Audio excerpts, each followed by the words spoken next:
Friends, রুমেস কিচেনে আপনাদের সবাইকে স্বাগত। তা চলুন আজকে রুমেস কিচেনে কি কি রান্না হচ্ছে আপনাদেরকে দেখাই, চলুন।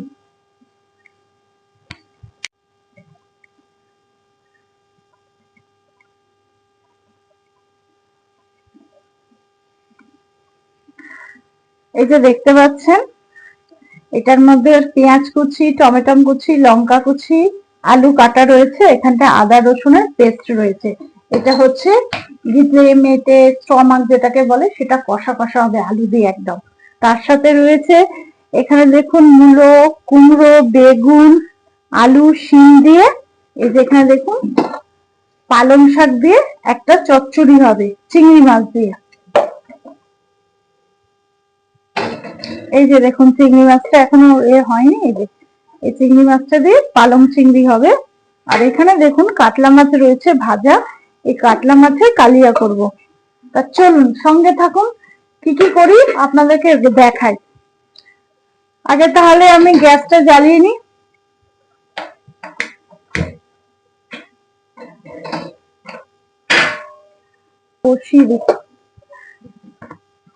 চিংড়ি ভাজার জন্য আমি কড়াইতে তেল দিয়ে দিলাম।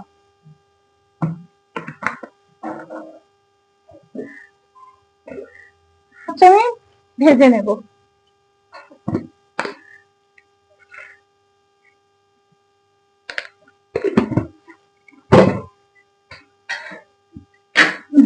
একটু মাখিয়ে নিলাম।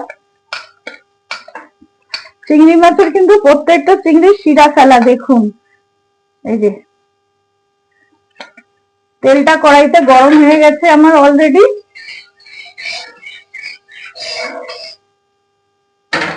এবার আমি চিংড়িগুলো ভেজে নিচ্ছি।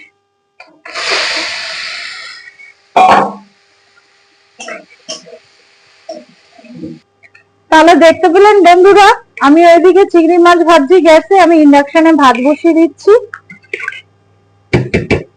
ভাতটা এদিকে হয়ে যাবে। বন্ধুরা তাহলে দেখলেন আমি চিংড়ি মাছগুলোকে ভেজে নামিয়ে নিলাম, নিয়ে একটু কড়াইতে তেল আছে, ওর মধ্যে আমি আরেকটু তেল দিয়ে দিলাম।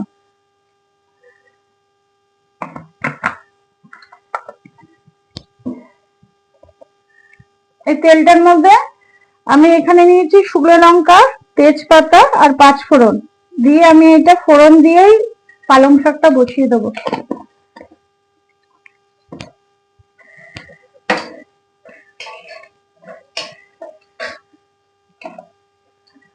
আমার সব সবজি ধোয়া রয়েছে, দিয়ে দিলাম।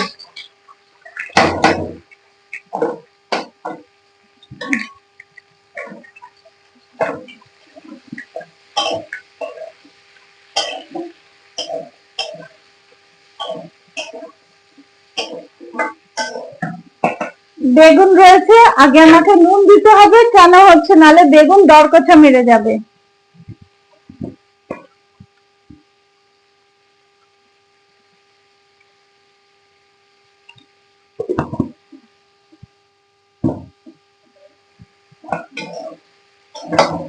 এটা একটু হালকা ভাজা ভাজা হয়ে গেলে তারপর শাক দিয়ে দেবো। তাহলে দেখলেন বন্ধুরা আমি নুন দিয়ে দিয়েছিলাম, এবারে আমি একটু মশলা, গুঁড়ো মশলা কিছু দেব।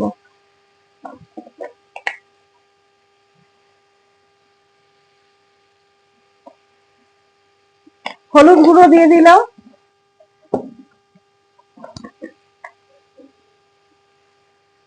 লঙ্কার গুঁড়ো দিচ্ছি, যে যেরকম পরিমাণে ঝাল খায়।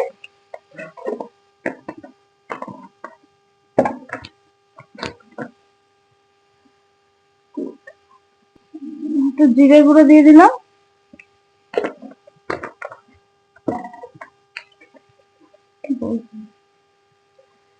একটু ধনে গুঁড়ো দিলাম,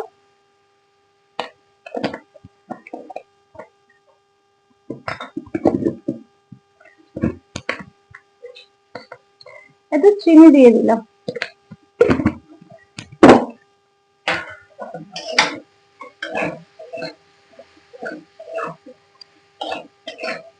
এটাই নেড়ে ছেড়ে এর মধ্যে আমি পালং শাকটা দিয়ে দিলাম। আর জল দেবো না বন্ধুরা, এই ভাপে ভাপেই সিদ্ধ হয়ে যাবে।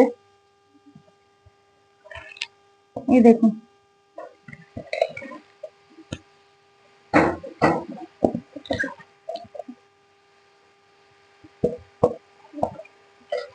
নতুন নতুন পালং শাক খেতে তো খুবই ভালো লাগে, আর পালং শাক দিয়ে যদি চিংড়ি মাছ হয় আর কোনো কথা থাকে না বলার।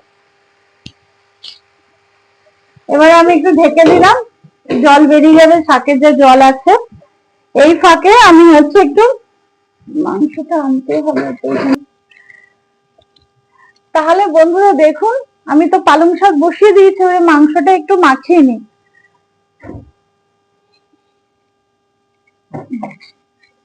দেখুন এখানে সমস্ত কিছু আমি গিদলে, মেটে, স্টমাক, গলা, এই যে সবকিছু আমি ধুয়ে রেখেছি, দেখতে পাচ্ছেন আপনারা।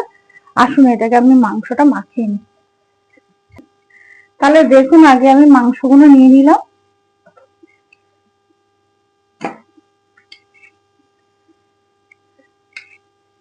এগুলো কষা কষা খেতে খুব ভালো লাগে।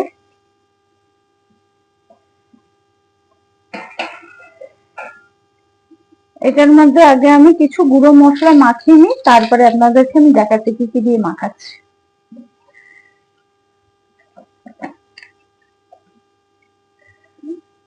হলুদ গুঁড়ো একটু দিয়ে দিলাম পরিমাণ মতন যেটা লাগবে।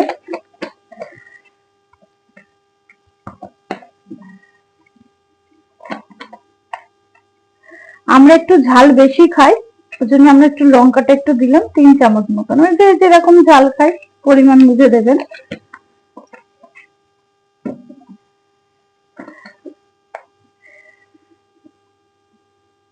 এক চামচ জিরের গুঁড়ো, জিরের গুঁড়ো না দিলেও হয়, ধনের গুঁড়ো না দিলেও হয়, কিন্তু রয়েছে তাই দিলাম, ভালো লাগে।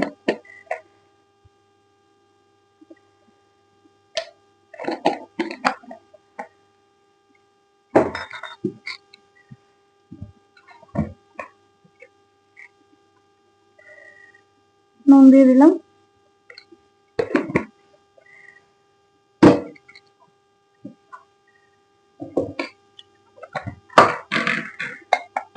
এটার মধ্যে আদা রসুনের পেস্ট দিচ্ছি আমি 3 চামচ, পরিমাণ যতটা ততটা বুঝে দেবেন।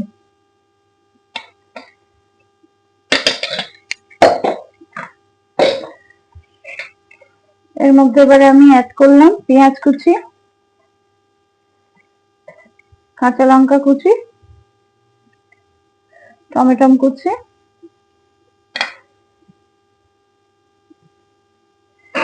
সব দিয়ে দিলাম। এবার এর মধ্যে আমি একটু সরষের তেল দেবো। সরষের তেল আমাকে প্যাকেটটা কাটতে হবে, কাটা নাই।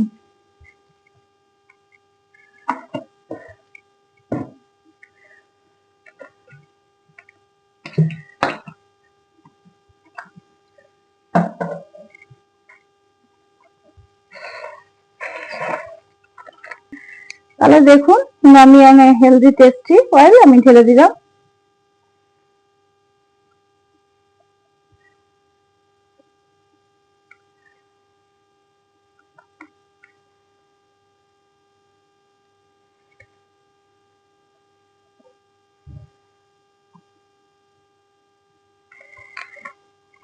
এবার আমি কিছুটা তেল এই মাংসের মধ্যে দেব।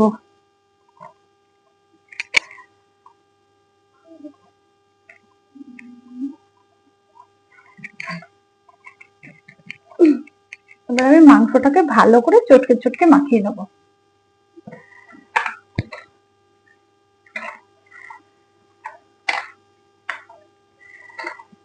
তাহলে দেখতে পেলেন বন্ধুরা, সুন্দরভাবে মাখিয়ে নিলাম। এটা কিছুক্ষণের জন্য ঢাকা থাক। চলুন আমরা পালং শাকটা বসিয়েছি, পালং শাকটা কি হলো দেখা যাক।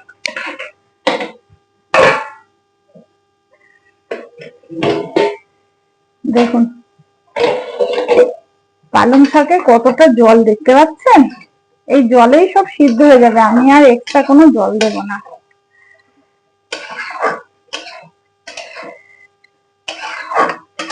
এই ঢেকে ঢেকে করলেই হয়ে যাবে।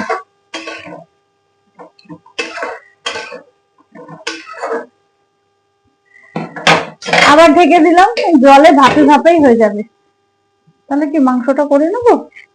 তাহলে দেখুন আমি এরকম ভাবে পালং শাকটা নিয়ে দেবো। কত জল বেরোচ্ছে দেখেছেন, আর একটা মূলোর গন্ধ আছে, দারুণ লাগছে গন্ধটা।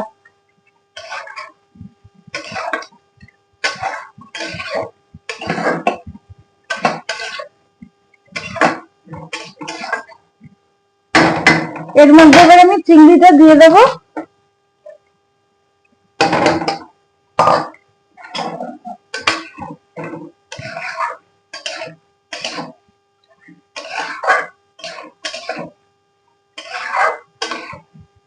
দিয়ে আবার এটা একটু ঢেকে দেবো।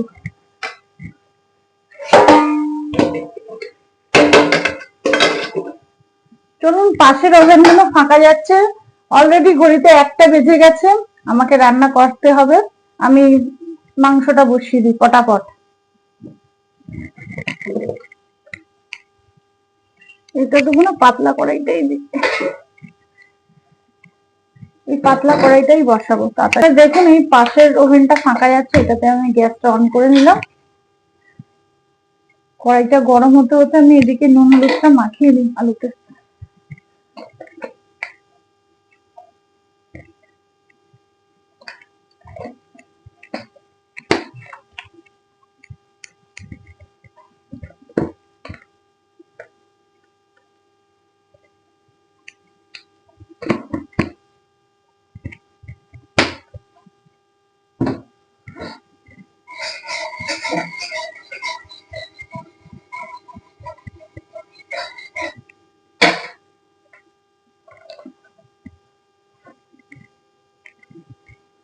তেল দিয়ে দিলাম কড়াইয়ের মধ্যে একবারে বেশি করে। আবার কেউ বলবেন না যে রুমা দি হ্যান্ডেল ভাঙা কড়াইতে করে, এগুলো করতে খুব সুবিধা হয়, পাতলা কড়াই তাতেই রান্না হয়ে যায়। কার বাড়িতে এরকম একটা দুটো কড়াই থাকে আমাকে নিশ্চয়ই কমেন্ট করে জানাবে। চলুন, আমি কড়াইতে তেল দিয়ে দিয়েছি।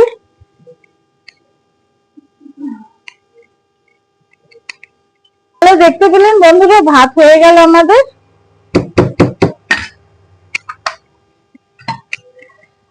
চলুন ভাতটা আমি নামিয়ে ফেলি, আসুন।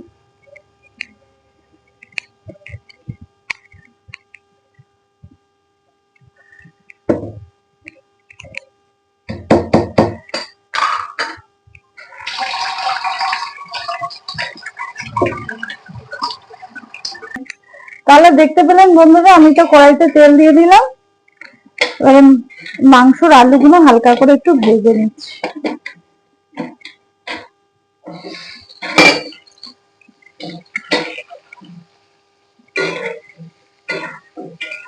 জাস্ট হালকা করে একটু ভেজে আমি তুলে নেবো। ভাজা হোক ততক্ষণ। তাহলে দেখতে পেলেন বন্ধুরা, আমার আলুটা প্রায় হালকা ভাজা হয়ে গেলে এবার আমি তুলে নিচ্ছি।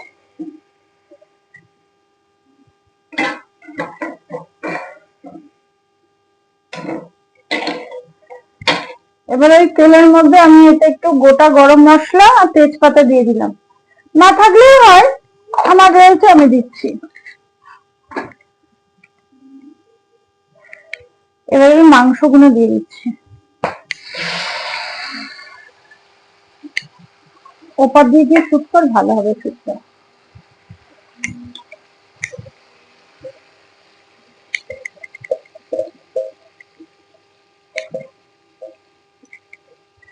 আমার তো খেতে খুব ভালোবাসি, খেতে সবসময় হয়ে ওঠে না, কেন মেয়ে যেহেতু খাই না, আমি আর আমার হাজবেন্ড খাই, যার জন্য।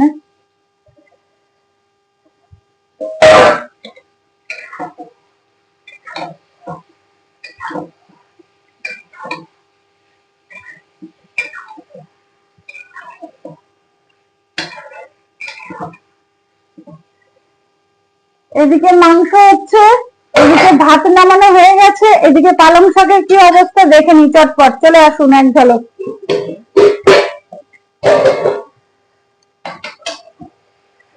পালং শাকটা প্রায় শেষ পথে হয়ে এসছে, আর একটু ঝোলটা মরে গেলে মাখা মাখা হয়ে যাবে। পালং শাকে জল দিতে হয় না, শীতের পালং শাক অলরেডি জল বেরোয়। আমি একটু ফাঁকা করে দিই, জলটা টেনে যাবে, শুকিয়ে শুকিয়ে যাবে। মিডলটা একটু ফাঁকা রাখলাম, শুকিয়ে যাবে। চল, মাংসটা হোক ততক্ষণ, আবার ডাকবো। আমার মতন এরকম কেউ রান্না করতে করতে কেউ জোয়ান খান, আমাকে নিশ্চয়ই কমেন্ট করে জানাবেন। এগুলো না খেলে হয় না, হেভি লাগে জোয়ান খেলে। এক্ষুনি কথা বলতে বলতে শেষ হয়ে যাবে। আমার জোয়ান খেতে ভীষণ ভালোবাসি। আমি না পান খাই না খেতে, শুধু এই জোয়ানটাই আমার নির্ভর।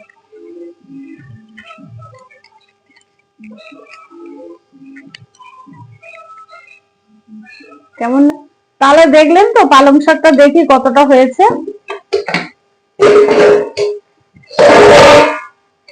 কমপ্লিট। দেখুন আমার পালং শাক রেডি, সব সিদ্ধ হয়ে গেছে। দেখুন আলু, শিম, বেগুন, বেগুন তো বলেই যায়, কোনো প্রশ্নই থাকে না।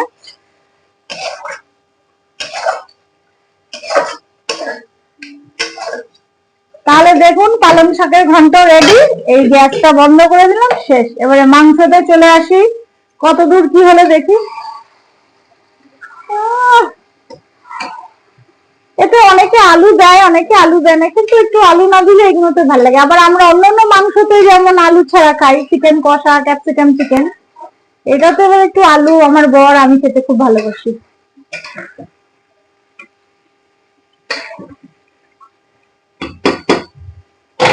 এটা এখনো হবে, আপনাদেরকে দেখাবো।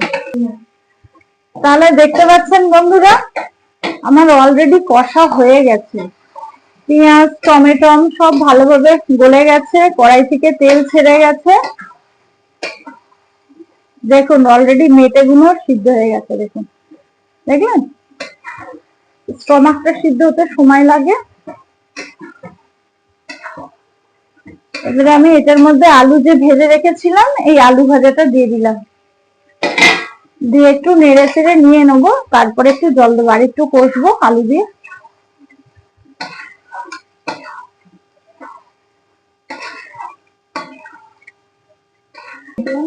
তাহলে দেখতে পেলেন আলু দিয়েও বেশ কিছুক্ষণ আমি কষে নিলাম।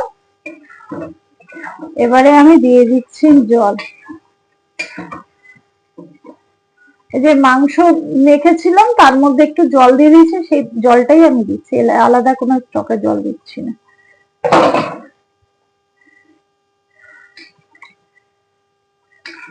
এবারে হওয়ার অপেক্ষায়, এটা হয়ে গেলে আপনাদেরকে দেখাবো কতটা ঝোল পরিমাণ আমি নামালাম।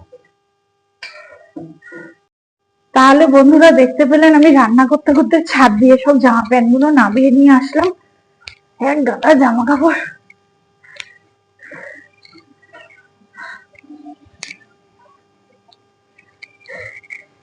এইগুলোই রাখলাম, পরে গুছিয়ে নেবো। এক ফাঁকে সময় হয়ে স্ট্যান্ড ফ্যানের উপরে থাক। চলুন মাংসটা বসিয়েছি, দেখি কত দূর কি হলো।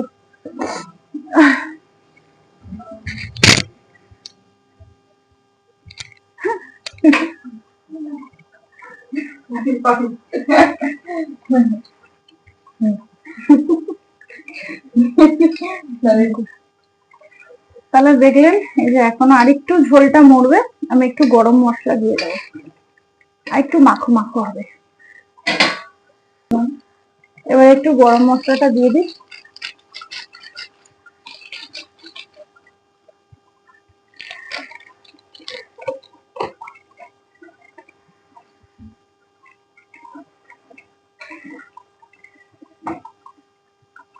দেখুন আলুটাও সিদ্ধ হয়ে গেছে, দেখতে পেলে? ডান, আমার রান্না অলরেডি রেডি। আর কি কি রান্না করছি খাওয়ার সময় আপনাদের সাথে দেখা হচ্ছে, সঙ্গে থাকুন। দেখতে পেলেন বন্ধুরা, আমি এখানে গরম গরম একটু কেটে দিয়ে ভুল হয়ে গেল। তাহলে বন্ধুরা দেখলেন আমি রান্না সেরে রান্নাঘরের বাসন মেজে গ্যাস ফ্যাস মুছে স্নান করে এলাম, এসে এই খেতে দিচ্ছি। এই দেখুন সাদা ভাত রান্না হয়েছে। এই যে এই ডালটা হচ্ছে কালকের ঘরের ফ্রিজে ছিল, আমি একটু গরম করে নিয়েছি, এক্সট্রা করে কোনো ডাল করিনি। আর এটা হচ্ছে পালং শাক চিংড়ি মাছ দিয়ে করেছি, দেখতে পাচ্ছেন আপনি। আর এই যে বলেছিলাম কাতলা মাছের কালিয়া, এই যে দেখতে পাচ্ছেন কাতলা মাছের কালিয়া করেছি। আর এই যে মাংসটা করেছি দেখতে পাচ্ছেন। এই হচ্ছে আজ দুপুরবেলার আমাদের খাবার মেনু। হ্যাঁ, আপনারা সবাই ভালো থাকবেন, সুস্থ থাকবেন। অন্য কোনো ভিডিওতে আপনাদের সাথে দেখা হবে। টাটা।